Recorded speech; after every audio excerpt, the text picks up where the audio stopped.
One. Cool. So this is Ella Saran reporting for James Cole. My tape recorder is going as well, just so you have that.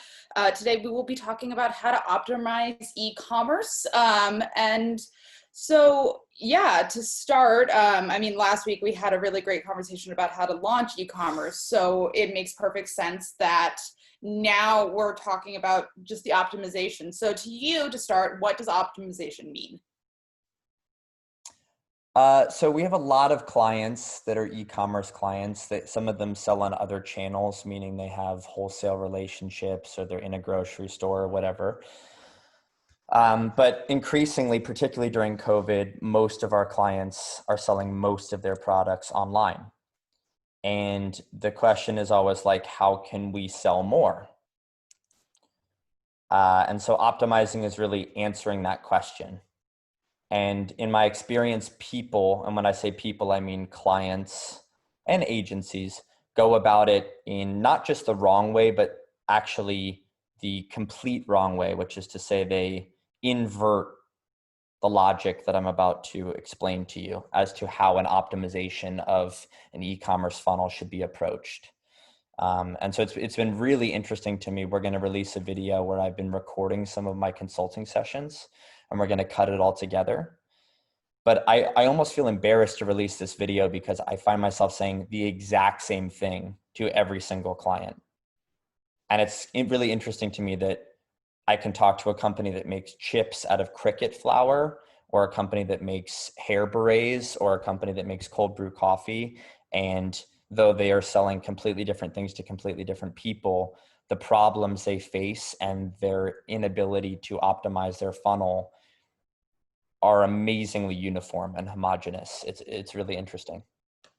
So before we get into that, can you actually walk me through, in your experience, what that traditional methodology is and why, just, the holes that you have seen or that you would want to poke into that theory? Yeah, so I guess just quickly to back up, and what is an e-com funnel? Sort of a buzzword, right? And so an e-com funnel is basically, it's shaped like a funnel, like a triangle going down, and it goes down with the volume of people that are at each stage of the funnel. So at the top of the funnel are all of the people in the world that could have interest in your product.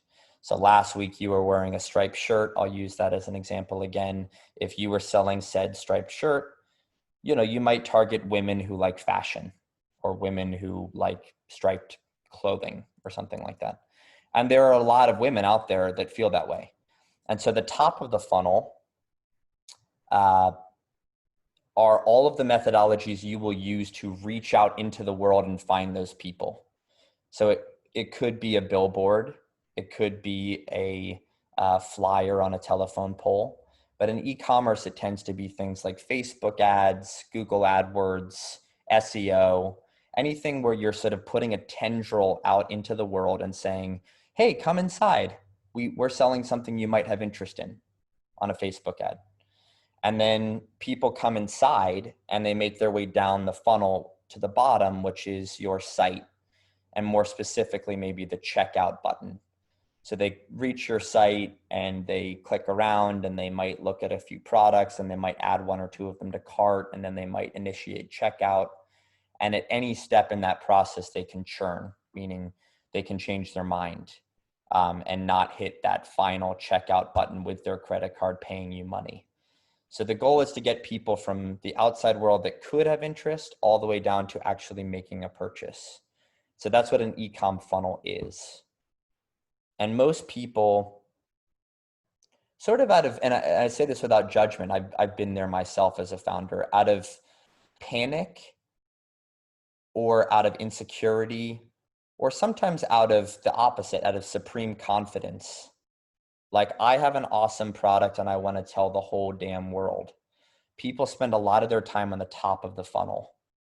How can I spend more? If only I had more money, or maybe I do have money to spend on more Facebook ads or more Google AdWords or more flyers that go on telephone poles. And if I tell enough people, enough of them will come to my site and I'll make enough sales.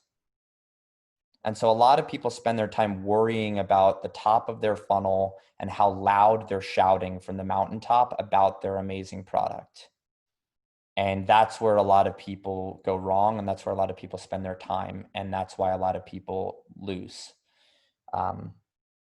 What tends to happen is if you're shouting from the top of the mountain, let's say you were selling your striped shirts, Ella, and you're targeting women who are interested in fashion.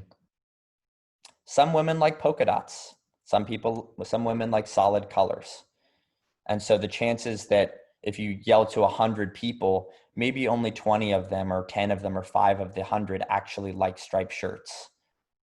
So even though you're yelling and paying to yell to 100 people, only 5 out of 100 actually give a shit and would have any remote interest in your product. So you're being very efficient with the use of your voice, with the use of your ads. Way more insidious, Ella, is when you're able to make sales. So maybe you do convince 50 women out of the 100 to buy a shirt and you feel like you're really generating sales, you're generating revenue. But if they aren't striped shirt lovers, if they're more polka dot ladies or solid color ladies, then they won't come back. And so you might spend $100 on your CAC, your customer acquisition cost, getting a woman to buy a shirt that costs $120. So you're losing 20. If she comes back, you'll make $200 and that's profitable. But if she never comes back again, you just wasted a lot of time, energy, and more to the point, money getting a customer who won't come back. And so a lot of brands get caught up in, well, we're doing sales. How do you explain our revenue? And they get very defensive. And it's like, well, first time revenue and repeat revenue are very different things. Repeat revenue implies that you found a customer who really trusts and likes what you're doing. First time revenue just means that you had a compelling ad and you convinced someone to try it out. And so the scariest thing is when you have first time revenue that never repeats. And so the minute you stop spending money on Facebook ads, guess what happens to your customer numbers? It plummets. So that's where most people go wrong, is they start at the top of the funnel. And what I'm about to walk you through is a strategy that's very much rooted in starting at the bottom. And how did you develop this strategy? Was there any aha moment that happened for you?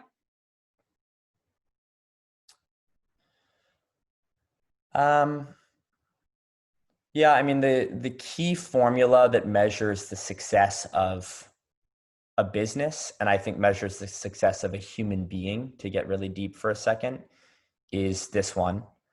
LTV over CAC is greater than or equal to a number. And at different phases of a company, that number is different. One is where you start. And if you want to raise a Series A, you need that number to be 3. LTV over CAC is greater than or equal to 1, let's say. So what does that mean? Lifetime value divided by customer acquisition cost is greater than or equal to 1. So it's what I just explained before, but in mathematical terms. If a woman comes back and buys 3 shirts in her lifetime and pays us $300, and we spent $100 acquiring her, then her lifetime value is 300 and the customer acquisition cost was 100. And so the relationship between those numbers is 3. If we spend $100 getting her and she spends $50 and never comes back again, then it's 0.5, which is really bad. So that is the key to entrepreneurial success. And the reason why I say it's the key to life as well, Ella, is because you put a lot of energy, as we all do, into our relationships. And if you spend time trying to please people that you actually don't have much interest in, the example I always give is I dated a girl in college who always hung out with male athletes, big, strong, 6'4" muscular guys. And I'm a scrawny, creative, high energy dude, the complete opposite. And I would hit the gym and try to become more of what I thought she wanted. And of course that relationship ended. But I spent a lot of time on acquisition. I'm trying to acquire her love and approval. And the lifetime value, we didn't get married, right? Like I don't have her love for a long period of time. I had her love for a year and then we broke up.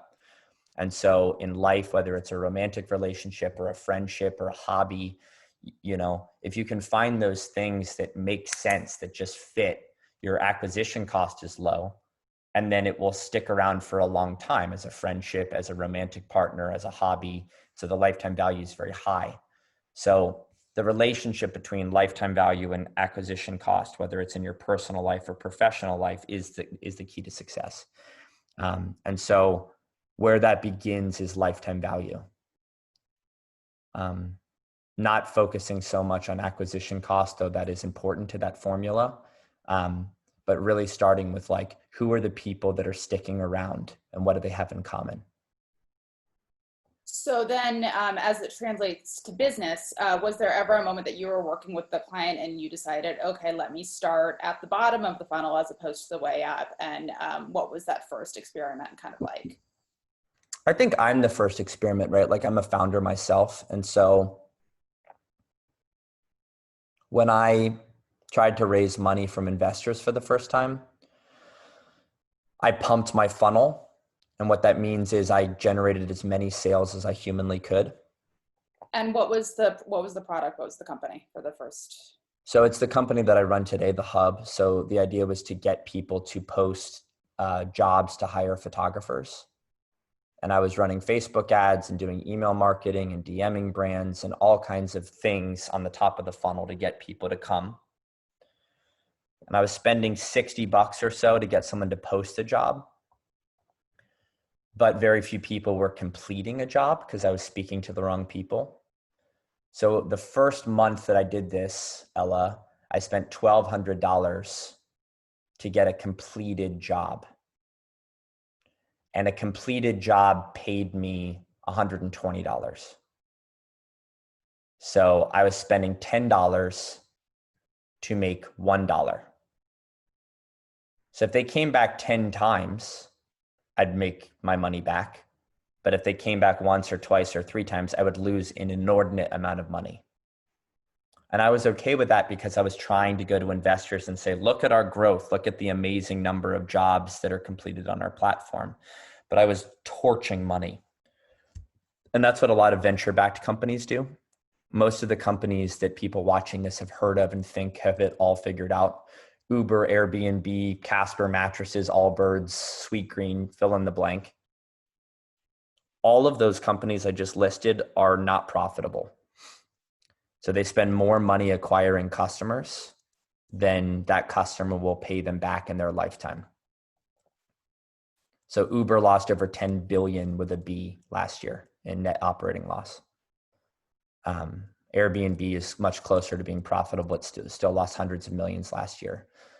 Casper, their stock's down 60, 70% from when they IPO'd a few years ago. There's a great article about every Warby Parker clone that I can send you, Ella. Warby Parker clone just being like Outdoor Voices was a super trendy company in the past couple of years. I've met the founder before, Tyler. Torched money, and they're going to go out of business very soon. Never profitable. Brandless is a great example. Most people probably won't have heard of Brandless. I dated a girl briefly who ran social media for them. I'd never heard of them. And they went to the Vision Fund, which is a VC out of Japan, run by this cowboy named Masa-san, who just loves to throw money around. It's an $100 billion venture fund, one of the biggest in the world. And Brandless asked for $10 million in funding. And Masa-san gave them $120 million in funding because that's how he rolls. So Brandless raised $120 million, and a year later they shut their doors. And it's because they were acquiring customers for, I don't know the numbers, they're not public, but let's make up a number, $10, and they were making $2. And they weren't seeing the lifetime value, and they were just seeing that they were torching money and they couldn't find a way to be profitable. So after a year of doing that, they just shut their doors. Dead. 120 million. So I've seen this go terribly wrong at scale. And most of the companies I work with have only raised $1 million or haven't raised money or whatever, but it's the same principles. And to the point, I mean, in the companies that you listed, and I think I've read this article too, I actually think I referenced it last week. Of all of those companies you named, the one that really strikes out to me the most is Casper, because historically people buy a mattress once and then they don't need to buy another one for 5 to 10 years. And so that kind of seems like a flaw in the logic of getting a repeat customer, because if you do your job right and selling a mattress, they won't need you for a minute. So in optimizing your e-commerce, what role does optimizing the product so that customers need it time and time again, what role does that play? It's a great question. And you bring up a great point. Like some products simply don't have lifetime value definitionally. Last week, you and I spoke about masks. Once you have a mask or two, and you're kind of good for COVID, unless you lose it, it's not like you're going to buy a mask every 2 weeks. Like a fashion, company, they're coming out with new things every season and people ostensibly come back again and again and again. Cold brew coffee, you drink it and it's gone and you need more, right? But as you point out, mattresses don't have lifetime value. In some ways that makes it easier, Ella, because if you're at one such company where you know that there isn't a lot of upside for lifetime value, then you never chase it, or at least you shouldn't, right? Like you should try to be first purchase profitable. Companies where you could have lifetime value and you don't, you can sort of, it's this elusive thing that you're chasing after and wanting and so on. And that people can get caught up in that quest. So in some ways, like eliminating the option to even have lifetime value makes optimizing this formula easier, because you just don't have the only lever you have to adjust is customer acquisition costs, because you kind of know what your lifetime value is going to be, which is like the cost of a mattress, or like maybe two, as you point out, over like a decade, right? So when you're setting up the companies that you're working with to optimize the e-commerce, what are the steps that you go through? I know you mentioned that you have kind of like an elevator pitch down. So if you can, number one, walk us through that, as well as just, is there a formula that you follow? Is there a system? Is there a checklist? Yeah, there's just a very simple explanation, Ella, which is the first thing is, like we talked about, a funnel. And the top of the funnel are things like Facebook ads, Google AdWords, and SEO. And the bottom of the funnel is the checkout button, or like sort of go into your cart, initiating checkout, completing checkout, money. And like, this is where most people think. And my reframe is there's actually a subterranean level that most people don't realize down here. And the key is actually starting at the absolute bottom.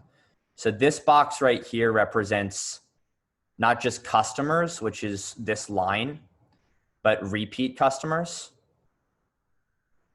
And beneath repeat customers are passionate customers. So repeat customer might buy 2 or 3 times from your site. I always say to people, do you have people that have bought a weird amount of product from you? Like you're kind of scratching your head being like, what is this woman doing with like 47 dresses? Why did she buy, like, what is that all about? Right. So if we can get, again, I'll just write it. I just say it like this because I think it's an easy way to remember, repeat customers, I guess this is backwards, and then weird customers. And I always say to people, if you were to have a Zoom call with your 8 weirdest customers, or a dinner party in a post-COVID world, and you invited them all and you sat around the table and you're like, these are the people that have bought a weird amount of my product, the higher the number, the better. And for some businesses that have been in business a while, that will be 27. And if you're relatively new, maybe that's 3 or 4. But in any case, the higher the number, the better. Who are the 8 people that have bought the most? And if you sit them around a table and you went around the circle, two questions. What would you have to learn from them? So if you ask them, hey guys, if you were to run marketing one at a time, if you were to run marketing for us, what would our tagline be? If you were to recommend our product to a friend, what would you recommend? Why have you purchased 47 times? What do you find so distinguishable or different about our product? And it's best not to lead the witness, right? So like I'm drinking this is a coffee product and it's green coffee. So it hasn't been roasted. It has a very different flavor. And this can has 285 milligrams of caffeine. A cup of coffee has 90. So this has like 3 cups of coffee in it. So I might drink this because it's green, like the coffee beans are not roasted and it tastes different. I might drink it because I really like the label. I might drink it because it's sustainable. I might drink it because it's fair trade. I might drink it because of the caffeine. So if this company called me, because I've bought hundreds of these cans, by the way, and they said, why have you bought hundreds of these cans? I might have an answer. And probably my answer is, I'm a workaholic and I need to wake up in the morning. And if I drink this much volume of liquid, I need it to wake me up. 285 milligrams, please. So for me, it's about caffeine. But on their website, they might be talking about the fact that it's a green coffee. Again, green meaning not roasted. And that might be what they're talking about. Whereas their most passionate customer, their weird customers talking about the caffeine levels. And so there's a disconnect there. So the first thing is, what do we have to learn from the people sitting around the table? What do they say? What are their observations about your product, and what do they have in common with one another? And then the second thing is, what do these people have in common with one another? So if this green coffee company were to look around their table, would they see all 30-year-old entrepreneurs that are grinding in the morning? Or is it 47-year-old women that like sustainable fair trade products? Or is it foodies that like sort of a different flavor? This really does taste very different than normal coffee, because it actually, when you pour it out, even though it has so much caffeine, it looks like tea. It's like a very light color because it's green coffee beans. So what do these people have in common? Are they all 30? Are they all male? Are they female? You know, do they have kids? You know, what do we have to learn about who is sitting around this table? And ideally, we find some commonalities in who these people are, and we find some commonalities in what these people say. And that's what we get from the subterranean layer, which we should focus on before we even do anything else. And then we move up to the website. And I always tell people to install software. You know, Google Analytics is free, and a company called Hotjar, Hotjar, is a heat mapping software, Ella. And it shows where thousands of people that hit your site, where they spend time, where their mouses go, where they're hovering, where they're clicking. It's a heat map. So something will be bright red where people are really spending a ton of time, and it will be blue where they're not. So you'll very quickly see what people are drawn to. So I always say the next step is optimizing the site, both where people are clicking and what they're interested in, but also the copy on the website. If you sit around your weird table and everyone's saying caffeine, caffeine, caffeine, and on your website you say green coffee from unroasted beans, and no one has mentioned that at your table, why the hell are you taking prime real estate on your website to talk about how green your beans are when all people care about is how much caffeine there is? So now your website should say more caffeine per ounce than any other product on the market. At what point, you know, in doing so, and getting hyper specific also runs the risk of potentially alienating the few people who might be interested in that one product that it turns out that the majority of people. So at what point do you kind of risk the minority for the majority? And is that a risk that you advocate that people take, and why? Yeah, so where this is building, Ella, is like we're working our way up the funnel, right? And so you can imagine how in an ad, we're going to talk about 285 milligrams of caffeine and go to a site that talks about that, so that we get customers that like that to be repeat or even weirdly repetitive customers. You're asking a question that's a good one, but it's sort of not the 101 course. But to answer the question, like, let me just answer it simply. And so I just drew a line through my funnel. So we could have a whole funnel that's for people that like caffeine, and we could have a whole funnel for people that like green coffee beans. And so there could be an ad that's like, our coffee beans are green and never roasted. And then a lander or a version of our website that talks about how our coffee beans are green and never roasted. And we'll find customers that like green coffee beans that are never roasted. That's very different than the ads that talk about the caffeine, than the site that talks about the caffeine, than the customers that like the caffeine. So if you do find that you have customers that like different things about your product, you want to keep them in their lanes. And by the way, the middle of the funnel, which we haven't talked about yet, so this section here, is all about retargeting. So if I'm someone who really likes caffeine and I come in and buy something, I should be receiving lots of emails about caffeine. How much is too much? What's the half-life of caffeine? What are other products that you can do? What happens if you drink too much caffeine? What are things you can do to kind of like become less jittery?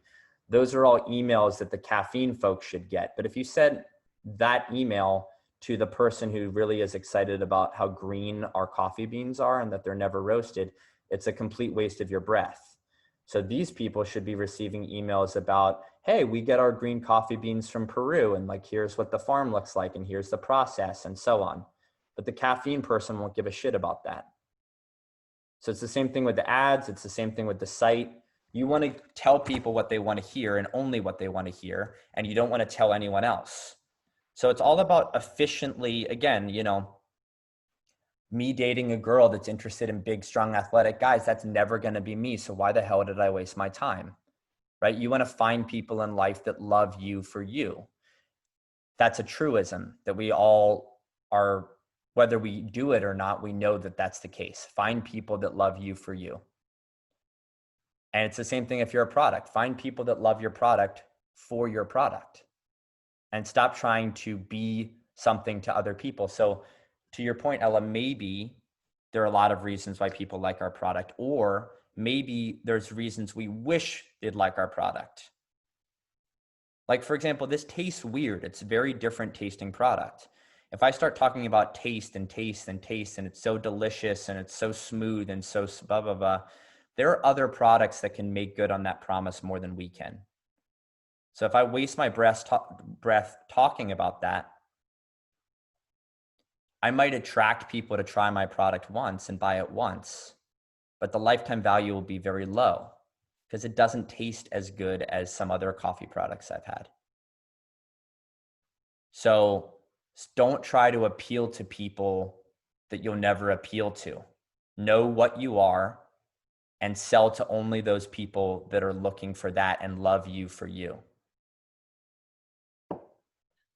To that point too of selling to people that you know you can target, how would you then advise brands, you know, kind of test the uncharted waters of the people who might not even know that they're into this product? What does that kind of like widening of the funnel in this analogy look like?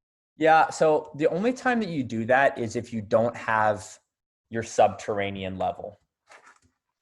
So if we've just launched, Ella, we don't have repeat customers yet. And we don't have weird customers yet. So we're going to have to just try some shit. And you and I as co-founders will be like, what do you think? Why do you think people will like, let's try this. Let's try that. And you'll just sort of see, but definitionally that's inefficient because some of our guesses will be wrong, right? And I actually have a whole strategy for that we can get into in a minute if you want for brands that are earlier in their process. But if you do have repeat customers, you shouldn't be stabbing in the dark. Like you should be using their words and selling to other people like them. But you shouldn't really be running random ass tests or trying to appeal to people that you think might like but haven't tried yet. In theory, there are enough people in this world that already know that they like caffeine and that we have a product that's high in caffeine. So why would I go and try to find someone who doesn't know that she likes caffeine yet and try to convince her that she likes caffeine? That's way too much work. Just focus on the people that already know what they're looking for. Again, the dating analogy, like I'm a very sensitive, transparent, emotional, high creativity guy. And there are girls that want that in this world. And there are girls that could want that. Maybe they just don't know it yet. But do I really want to take all the time to date someone for 6 months so that she can figure out that I'm what she wants? Wouldn't it be just better to meet someone who already knows that more or less I'm the type of person that she would want to spend her life with? It's way less work, way less heartache, way less chances that it goes awry and that she decides that it's not what she wants. So same thing with the product. Like, don't waste your time on customers that aren't sure that you're a fit yet. Waste your time on customers that already know what they want. And as people are really navigating these funnels of the super customers as well as the repeat customers, what are some mistakes that you've seen businesses do, and how can they kind of rectify them and go about it better? Ego, like, and I always say this because I actually don't have much of an ego. I'm more insecure than people realize, but I think people think that I'm very strident and confident. So I always start with myself and I say, listen, as a consultant or as someone helping your business, my opinions don't matter. And I'm going to go a step further. I'm going to say your opinions don't matter, Mrs. Co-founder. So you think that people like your company because you started the company for very personal reasons and you have a reason it means everything to you and you think that other people will love it for the same reasons you do. You are very wrong. So take your ego out of it. Take my ego out of it. Don't build a company about an N of one. N of one meaning my opinion, her opinion, some other consultant's opinion. Build it around at least an N of 10, your most passionate customers who have taken money, they owe you nothing, and they've bought 3, 5, 15 times. Those people's votes count. But your vote as the co-founder who just has opinions about why she loves her business, are you really going to die on that hill? Are you only going to sell your product to people that subscribe to why you love your business? Or do you want to sell a product to people for why they love your business? Again, there's so many parallels, Ella, to like life, right? Like people talk about the 5 love languages. I don't know if you're familiar with this or have written about this, but there are 5 ways that people like to be loved, like giving and receiving gifts, quality time together, physical touch, words of affirmation, things like that. And as it stands, people love in the way that they like to be loved. So I crave words of affirmation. And so when I date someone, I give her words of affirmation. But she might not want to be loved like that. She might prefer to receive gifts or want quality time. So it doesn't matter what I want. It should matter what she wants. And I should love her in the way that she wants to be loved. It's the same thing for founders. Just because I started this company and I really love the fact that it's green beans and we've never roasted them once, and that's what I think is the story. If people are buying it because of the caffeine, it doesn't matter what I think. It matters what they think. So take your ego out of it. Are there any other things that you see that people just continually either get wrong or just stumble on upon the way? Yeah, I mean, again, it's the ego leads people to want the top of their funnel to be popping. If you're an entrepreneur, you have 1 to 5 people in the back of your head when you close your eyes or when you wake up at 5 in the morning to grind that your mind goes to. For me, it's my dad. I want my dad to be proud of me. I don't want to disappoint him. I don't want to fail. If I were to fail, I'd be most embarrassed to tell my dad. Okay? And so it's nice when I talk to my dad for me to say, Dad, I sold, 500 cans this month. Or Dad, 10,000 people hit my site this month. Or Dad, I sold 10% more cans this month than last month. We're growing. Those are all really nice things to say to your dad or to your partner or to your investor or to whoever you're trying to impress. But that's top of the funnel nonsense. I could sell cans, but as per our conversation before, I might sell it to the wrong people. They may never come back. And just like Outdoor Voices or Casper, all these other companies, we're losing money. So I'm going to go out of business.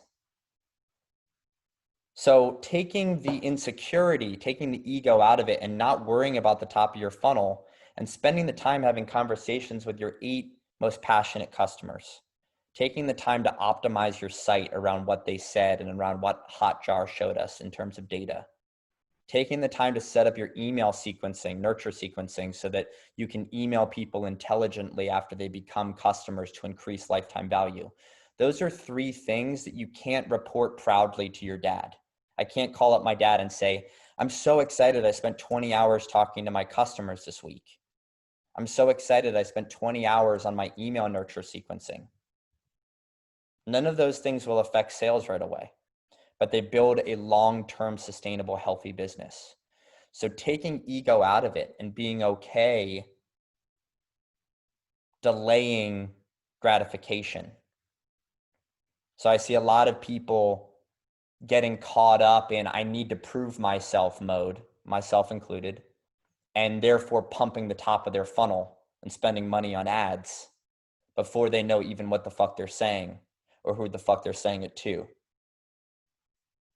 Does that make sense? It does. And to roll it back a little bit, you mentioned that you have a system for companies who might not even have these repeat customers yet, and certainly don't have, the high volume customers yet. So what is that system? Can you walk me through this methodology? Yeah. So CAC is something we talked about, customer acquisition cost. And so like if you're a young company, maybe you run Facebook ads and you spend $1,000 and you make 10 sales. So that would be a CAC of $100 a sale. But definitionally, as you said before, what if you don't know who you're targeting yet? Well, the answer is talk to your repeat customers. Okay, well, what if you don't have repeat customers yet? Well, then you have to guess. So if you're guessing, and I'm selling this product and I sell it to people that like sustainable goods and I sell it to people who like caffeine, the caffeine CAC will be lower than the sustainable CAC. Does that make sense? And so there is definitionally inefficiency when you guess. You'll be spending more money than you have to talking to people who don't necessarily have interest in your product because you're testing out messaging, you're testing out audiences. So I like to use inefficiency in the beginning with time, not money. So it's something I made up. It's called TAC, T-A-C, time of acquiring a customer. So you set up little experiments. I'm going to DM 1,000 caffeine lovers. I'm going to DM 1,000 sustainable coffee lovers. I'm going to DM 1,000 whatever, something else, like 3 different targets that I want. I'm going to DM 1,000 entrepreneurs. And for each of them, Ella, I'm going to try 3 different types of copy. 3 different paragraphs that I'm going to send to these people.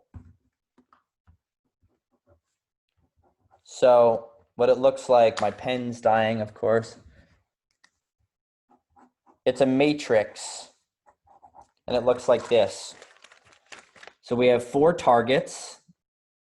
This is sustainable coffee lovers, caffeine lovers, entrepreneurs, first-time moms, or whatever you think are the best targets. Then you have 3 different pieces of copy. So the sustainable coffee lovers, this one's all about we grow our beans in Peru and don't use any pesticides. This is about we never roast our beans, which is good because there's no carbon and so on and so forth. This is, so they're all for this target, but they're different ways of describing it. Okay. Then you have a bit.ly link that will track clicks that send people to your site. Bit.ly link 1, 2, and 3. So we have amazing beans grown in Peru. We'd love you to check out our product. Click here to learn more. Bit.ly link / Peru. We have beans that are green and never roasted, so there's no carbon. check it out here, bit.ly/no carbon, and so on, okay?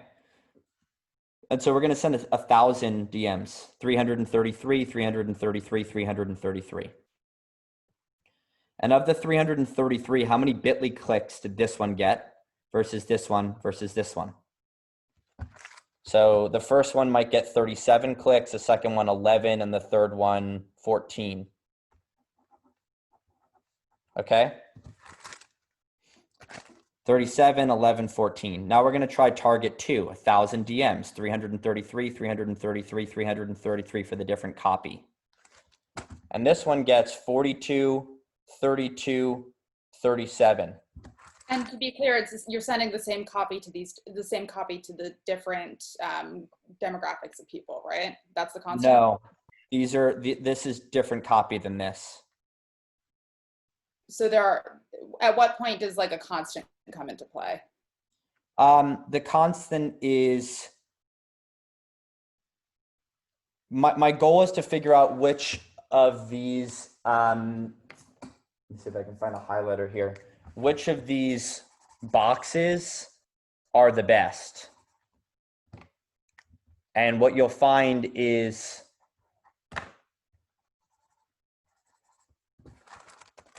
this copy was best for this target, this copy was best for this target, this copy was best for this target, and this copy was best for this target. And you'll have a number associated with it. So this one's 37, this one's 42, maybe this one's 58. And so this is really our winner here, that this target mixed with this copy. Or you could add them all up and just say that this target isolating for copy, this target, this plus this plus this is a bigger number than this plus this plus this. And so you know that this target is the best target, even with different copy at play. Got it. So it's not necessarily about overlapping. It's more just about just like the different targeting schematics. Yeah, I just want to know like who's my best target? Is it sustainable coffee lovers or entrepreneurs? And I'm going to try 3 different copy. And gosh, if I try 3 different copy and you add up the clicks from those 3 different sub experiments, what target is the best? And hopefully one really emerges as the winner, which is that entrepreneurs are way better than sustainable coffee drinkers or caffeine lovers, right? And how do we find caffeine lovers? Well, we look through hashtags, hashtag like don't talk to me till I've had my caffeine. And we're going to DM people on that hashtag versus, you know, sustainable coffee is the only way. Those are very different people, and we're going to target them with 3 different bits of copy. And so we will see, right? And I said TAC, time of acquiring a customer. You want to keep track of how much time you spend, Ella, on these 1,000 DMs and how many clicks you're able to generate vis-a-vis the time. So if you send, just for really easy math, if you send 1,000 DMs in 1,000 minutes, it's a minute a DM. If you got 100 clicks, that's 10 minutes per click. And that's just getting people to your site. And then ideally you'd track it all the way through using UTM parameters, which is sort of a more advanced concept. I'm happy to explain at a later date. But we could actually say, how much time does it take Ella, the founder, to generate a sale via Instagram DM? And it might be something like 100 minutes. And so now we have a TAC, a time of acquiring a customer. And you could put a value on your time as the founder. Maybe it's $100 an hour, but you could find an intern for $15 an hour. And if it only takes 100 minutes, for easy math, let's just say you're paying her $20 every 100 minutes. So if every 100 minutes yields a sale and you're paying her $20 for that amount of time, how much is the sale worth? If it's cold brew coffee, maybe it's only $20. You're paying her $20 to make $20. But if you're paying your intern $20 to make a $80 AOV, average order value, then you spent $20 to make $80. So that's a profitable TAC, I should say. And way more important, Ella, is like, I then will make another matrix. So the matrix we just made is to isolate what target we should go after. Then usually I do a platform by hashtag matrix. It's the same concept, platform by hashtag. So if we've decided that entrepreneurs are the best, what are 3 hashtags that represent entrepreneurs? So, hustle or die, entrepreneur for life, first time founder. What? Rise and grind. Rise and grind. There you go, which is great for our coffee too. P would be platform. So if you spend 5 hours on Instagram DM, 5 hours on Twitter, and 5 hours on Facebook groups, same concept. And so through those 2 matrices, we can determine, it's sort of, I always say it's like a game of Clue, right? Like in the kitchen with the candlestick, Mrs. Peacock or whatever. So the goal is like, what target, what hashtag to define said target, what copy to speak to said target on what platform. And so you'll end up with like the entrepreneur hashtag rise and grind on Instagram DM with this copy. And that's your like best tack formula. And then when you want to go and run Facebook ads, we're not guessing anymore, Ella, because we've run a pretty thoughtful test. And so we now know our best targets, we know our best copy, and we've done a lot of the experimentation using the founder's time instead of the founder's very, very valuable money. Does that make sense? It does. And I'm also curious too, I think you just touched on this a little bit, but what are some of your favorite tricks and tools to kind of identify so we're not having those stab in the darks and we're coming from a place of informed data? Yeah, I mean, using this tool, which is to say substituting time for money. I think founders in the early stages have more time than they have money. And at some point that flips, right? And like you raise money and you have a team of 20 people and you have all these meetings and you don't have time. So then money becomes the operative currency. But in the beginning, using time. So like that's a construct. But like tools specifically, like UTM parameters, like a good UTM builder. It's a free tool, Google UTM builder. UTM, I believe, Ella, and you can correct me on this later in the article, but stands for Urgent Tracking Mechanism. A UTM is basically just an extension on a URL. So if the company is called Sunup Pure Green Coffee, sunup.com, it would be sunup.com/UTM equals Instagram test _ target entrepreneur _ copy 1. So we can keep track of when we look at our Google Analytics where our traffic is coming from. Okay, got it. It didn't come from a Facebook ad. It didn't come from an email I sent. It came from that test we were doing, and not just that test we were doing, but a very specific aspect of the test we were doing. So UTM parameters are important. Bitly links are important.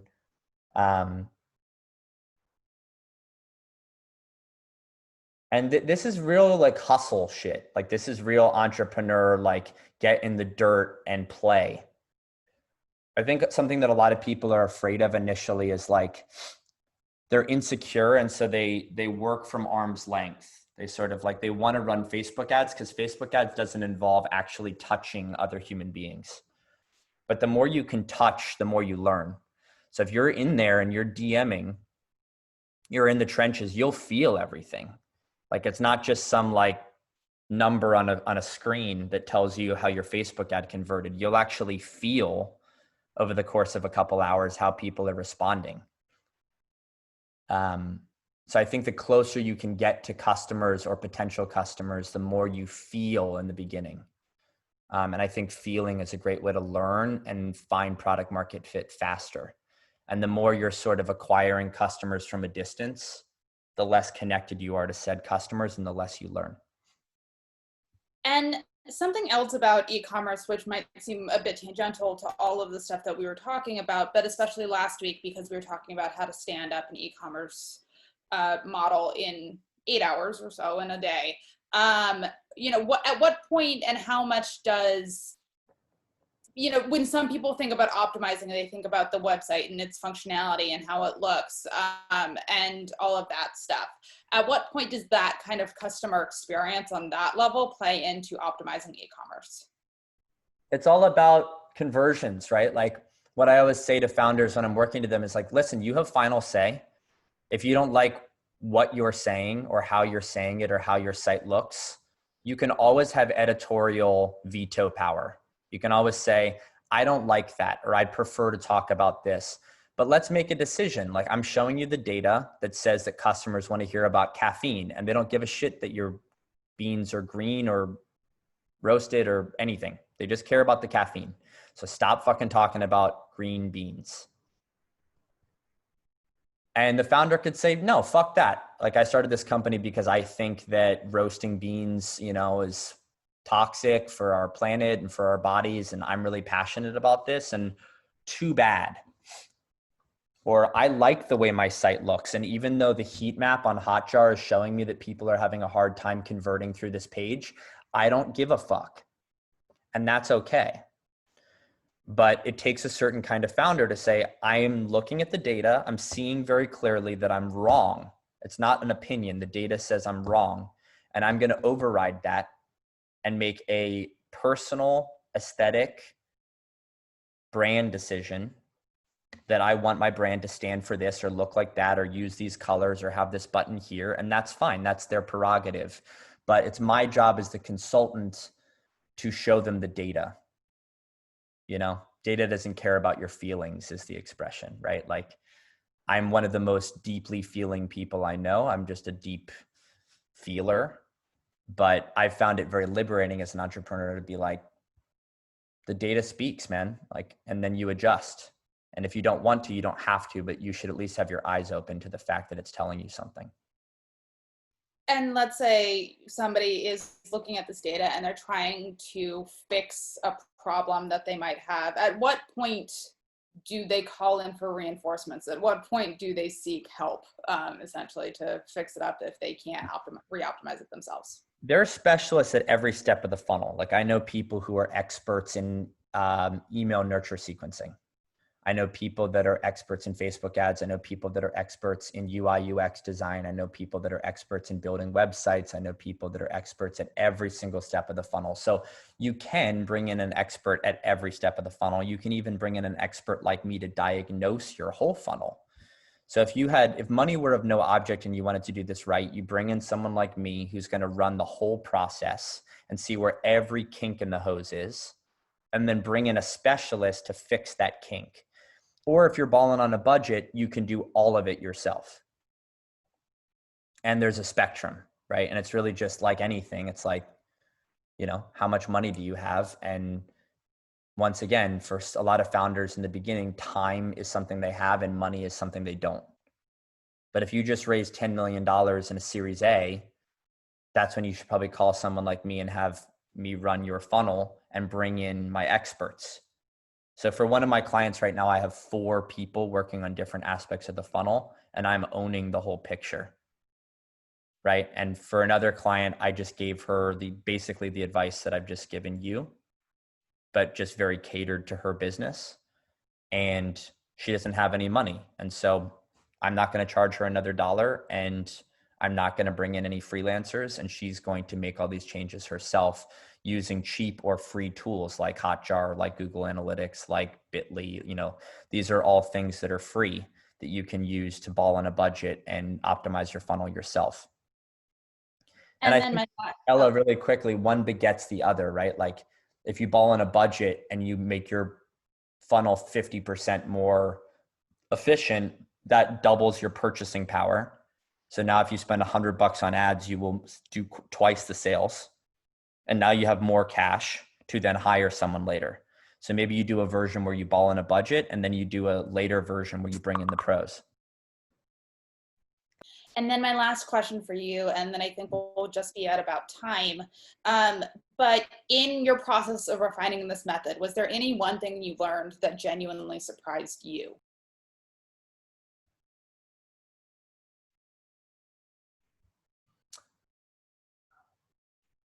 Nothing works all the time. everything I just said works in a vacuum, and I've seen everything I just said work, but I've also seen everything I've just said not work. In other words, like setting up an email nurture sequence just the right way, I think is going to drastically improve sales, and it doesn't. Or optimizing a site in a certain way, I think is going to help, and it doesn't.